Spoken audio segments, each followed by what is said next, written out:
Tausendpfeffer ist Snack. Ein Schnitzelbein, der Ruben Sauerkraut, die Fluten. Raus mit den Schnitzelbaum, sie Platten. Die Meerbefatten und Blitten. An der Saubraten in die Stickenhauser und Steven das Hucken. Heil, Hicker!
Raus, Tober de Stoken, is not de Stickelhauser and der Hausenpfeffer der Fluten. Adolf says it isn't fair. And der Ferrer knows that they hooken.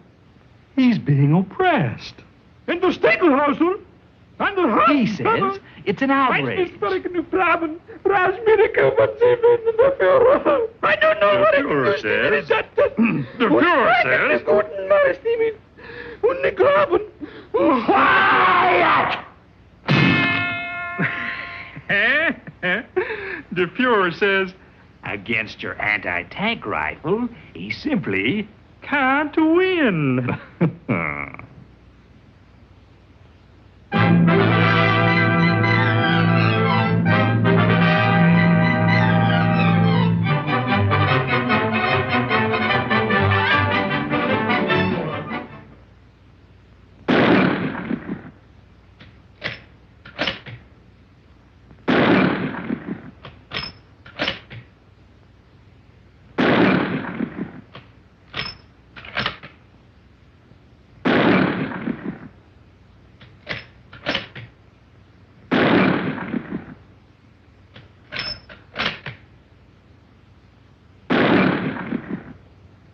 This is the Boys Anti-tank rifle, which is the weapon used by the infantry soldier to combat enemy tanks and armored fighting vehicles.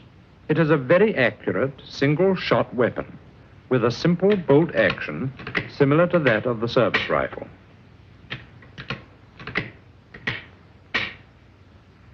The caliber is 55 or just over 1/2 inch. At ranges of 300 yards and under, the bullet will penetrate all parts of enemy light tanks, even the front, which has been recently armored up. Its maximum useful range is 300 yards, but is better fired at 100 yards. Whenever possible, fire should be directed against that part of the vehicle where the crew is usually placed. This shows the customary arrangement of the crew within a tank. When piercing armor plate, the destructive power of the bullet is greatly increased by the interior shrapnel effect of the armor shattering. These pieces of steel will inflict casualties on the crew. For maximum penetration, the angle of impact should not exceed 20 degrees. At angles of impact much greater than 20 degrees, the penetration power is reduced, and the bullet may even ricochet off without inflicting any damage. The anti-tank rifle fire gives good results against medium and heavy tanks when the bullet hits in the seams or joints, such as the gun mantlets or junction points of the turret and hull. These hits cause burring over of working surfaces and produce jamming. Equally effective is a hit on the tank treads. These hits will disable or delay medium or heavy tanks. They can then be destroyed by anti-tank guns or field artillery.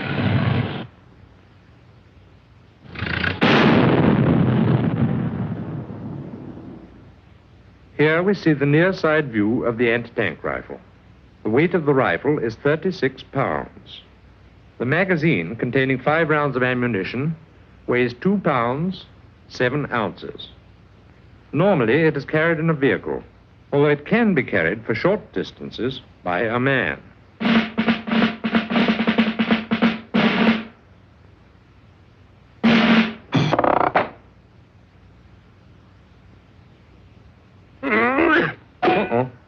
I said a man.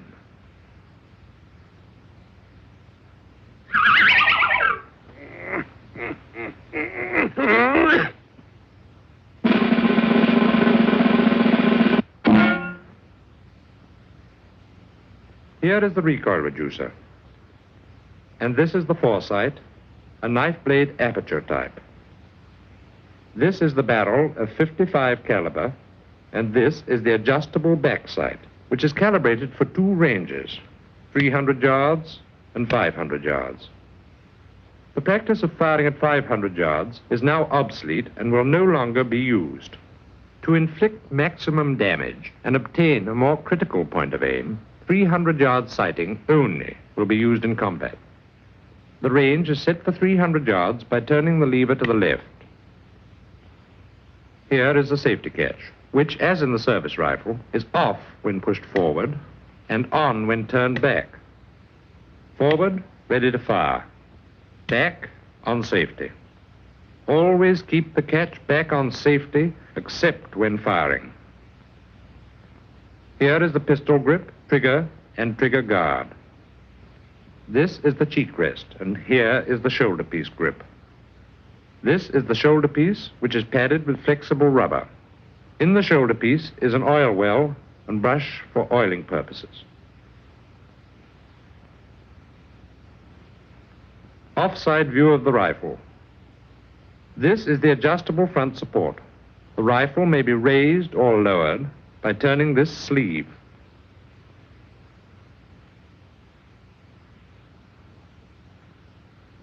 Bolt mechanism. The bolt is similar to that of your service rifle and is worked in the same manner. To remove the bolt, push the safety catch forward, raise the bolt lever, and pull the bolt back. This is the ejector stop. Press the ejector stop down and take out the bolt. The top lip is the ejector. The one underneath is the extractor. These are the locking lugs. The small hole in front of the bolt is the striker way, and this is the striker. This is the cocking piece to which the striker is attached. To replace the bolt, the locking lugs must be covered by the ejector and extractor. The cocking piece base in line with the extractor. Push the bolt forward in the body of the rifle, turn bolt lever down, press the trigger, and apply the safety catch. Loading and firing. This is the magazine, which holds 5 rounds of armor-piercing ammunition. The magazine is loaded by holding it firmly and pressing down on the platform while inserting the cartridges base first. The magazine spring is depressed as the cartridges fill the magazine.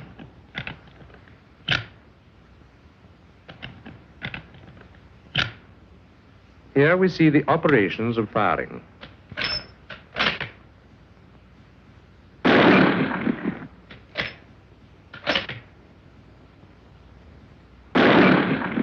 Through the magic of X-ray animation, let us see what takes place inside the rifle when operated. When the bolt lever is raised, the cocking piece and striker is cocked. compressing the striker spring. As the bolt is pulled back, the magazine spring forces a cartridge down.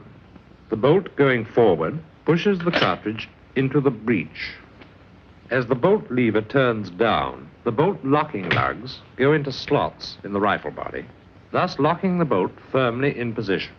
The cocking piece is held in check by contact with the sear. When the trigger is squeezed, it depresses the sear, releasing the cocking piece and striker. The striker explodes the powder charge. As the bolt is withdrawn, the extractor pulls the empty cartridge case from the breech. As the ejector comes in contact with the ejector stop, it ejects the empty cartridge from the rifle. The magazine spring forces another cartridge into place. The bolt, going forward, pushes the cartridge into the breech. Turning the bolt lever down locks the bolt, and the rifle is again ready to fire.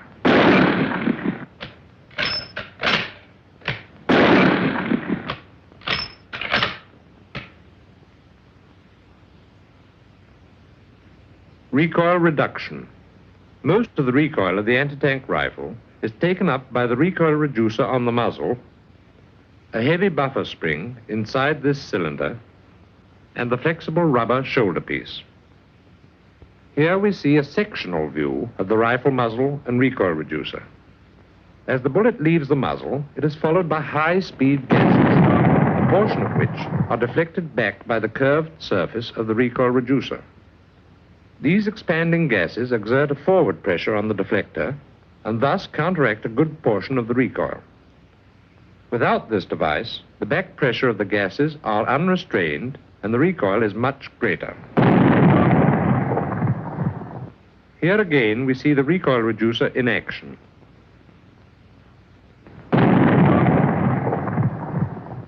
The strong buffer spring inside this cylinder absorbs further recoil as the barrel slides backward when the rifle is fired. Finally, the flexible rubber padding of the shoulder piece protects the shoulder from shock.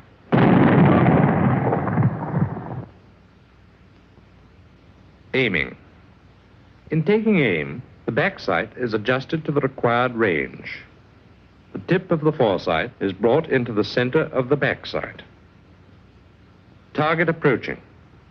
When the vehicle approaches head-on, aim directly at the most vulnerable spots. Do not fire until the target is in range. Target approaching diagonally. When aiming and firing at a vehicle moving diagonally across the field of fire, aim should be taken at the front edge of the tank. It is very important to maintain the swing of the rifle while squeezing the trigger. Target moving directly across the field of vision. When aiming and firing at a vehicle moving directly across the field of fire, it is necessary to keep a lead equal to the length of the vehicle in front of the part to be hit. This lead must be maintained while pressing the trigger. If this lead is not maintained, or the aim taken directly on the target, the shot will be behind the target and will probably hit something that was not intended. Why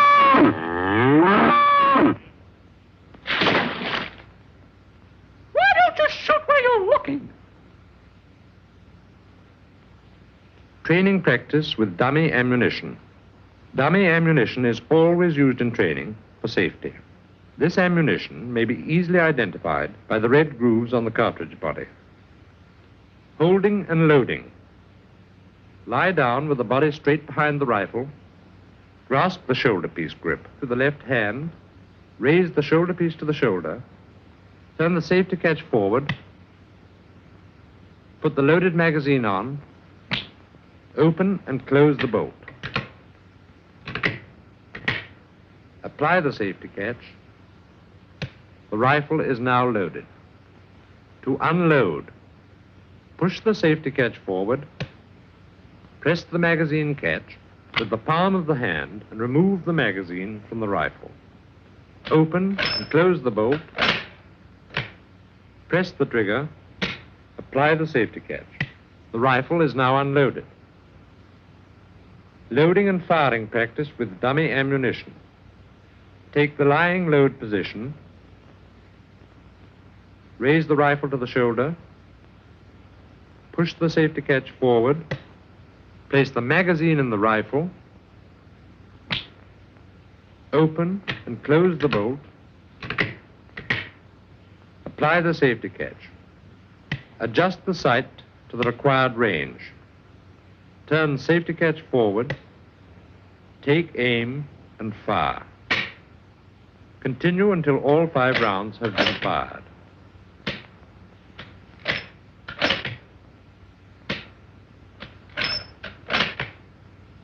Notice that the bolt cannot be pushed forward after the 5th round has been fired and ejected.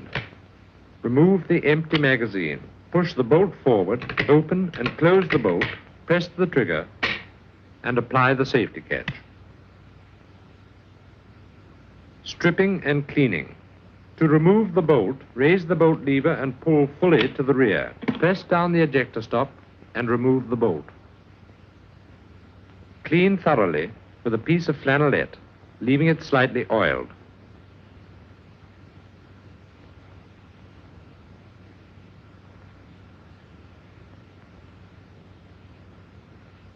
Replace the bolt and apply the safety catch. Recoil reducer. To strip the recoil reducer, use the combination tool. Unscrew the 3 deflector screws and remove the deflector.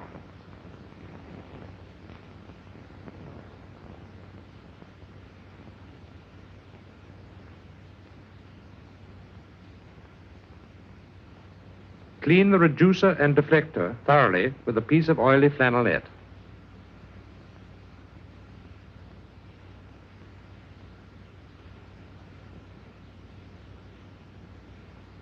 Remove all traces of oil with a piece of dry flannelette.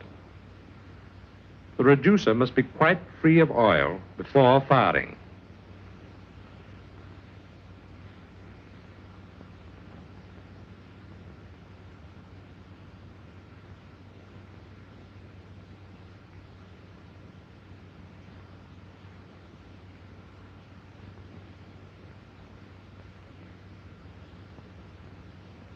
Assemble the deflector using the combination tool.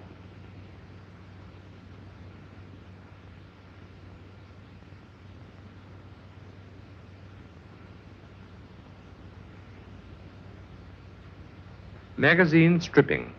To strip, press in the stud on the bottom plate of the magazine and slide the plate off, carefully controlling the spring as it comes out.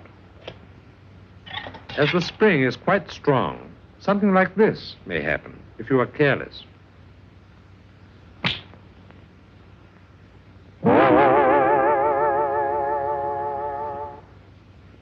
To assemble the magazine, press down the spring firmly and slide the bottom cover into place. The magazine is only cleaned after a gas attack. Cleaning. Cleaning materials are similar to those used for the service rifle, except that a collapsible rod takes the place of the pull-through. To prepare the rod for use, assemble the 4 sections. Pull the cord tight and secure by inserting it in the notch of the handle. For daily cleaning, first, remove the bolt. Insert a piece of dry flannelette, 4 by 6 inches, in the loop of the rod. Insert the rod in the muzzle end of the barrel and clean thoroughly, taking care to keep the rod central in the barrel to avoid wear at the muzzle.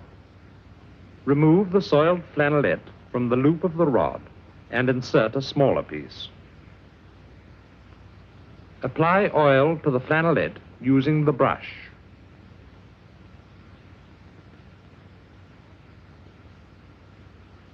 Insert the rod in the muzzle and oil the barrel.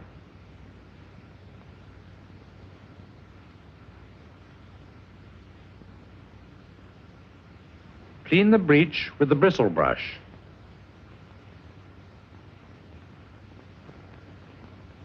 Clean all the remaining parts thoroughly and leave slightly oiled. Take good care of your rifle and keep it in first-class condition. There is an old army saying, your rifle is like a woman. If you treat her right, she will never let you down.